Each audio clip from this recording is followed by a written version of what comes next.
From Vinegar Syndrome, we've got a 4K of Flesheater, Vengeance of the Living Dead. Now, this is a movie made by Bill, is it Hinzman? Hinzman, something of that nature. The dude is the very first zombie you see in George Romero's Night of the Living Dead. So it's kind of a cash in on that. So be warned of that before you watch it.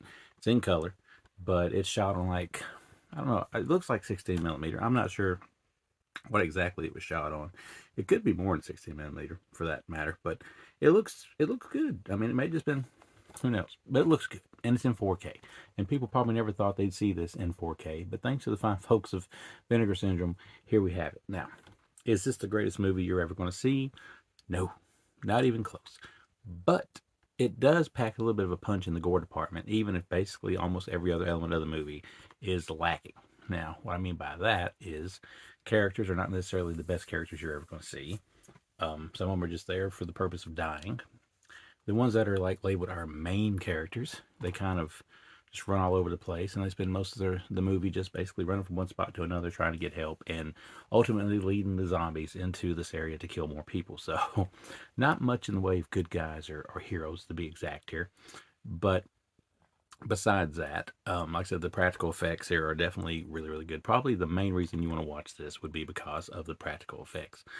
Otherwise than that, it's slow, it's a little bit brooding, and it's probably not going to be the most exciting zombie movie that you ever did watch. But Flesheater, for what it is, isn't bad. So that being said, giving it, I'm gonna give it 2.5. Be generous. Some people kind of dog it a little more than I'm probably going to dog it because there definitely is faults here. There's some terrible parts of the movie, but it does make a good effort. And there is, call me crazy, very small portions of this movie that feels a little bit like the original Night of the Living Dead. They're very small and they're very brief, but you know, it's a zombie flick and it's got the first zombie from Night of the Living Dead in it, so we gotta give it a little bit of credit. That being said, um, do you want to rush out and grab this? If you can find it affordably, yes, there is the Blu-ray and DVD. There is a reverse cover with the original, I assume the original artwork for this movie. It's it's something that looks way better on 4K than I imagined it would. So it definitely wins me over in that regard. Try and get this in here without wrinkling it up. From a extras standpoint, I still got to wrinkle it up. This would be a good time to edit, but I'm just going to let it run because why not? We're real here. We keep things real around here. So there is your back. If you can see it, you may have to pause it or whatever. I know I got a glare.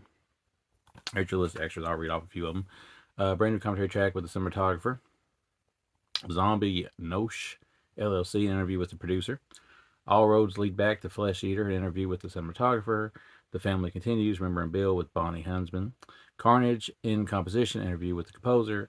Family of Flesh Eaters, interview with the actress. Crushed Pink, Grapefruit Brain, interview with special makeups effects artist. To Live, unit manager. It's To Live and Die in PA. I like that name. That's pretty cool. It's another interview. And Minor Budget, Majorette, an interview with the hairstylist. So basically, you're getting mostly a whole bunch of interviews, but you do get a behind the scenes still gallery. So yeah, this is Flesheater. It's better than it probably should be, but it's still kind of bad, if that makes sense. And this is from Vinegar Syndrome. Go get it right now, especially if you love Night of the Living Dead and those Romero movies. Not nowhere near that level. Well, probably on the level of stuff like Diary of the Dead, but as far as like the original stuff goes, not on that level, but still a fun little watch nonetheless.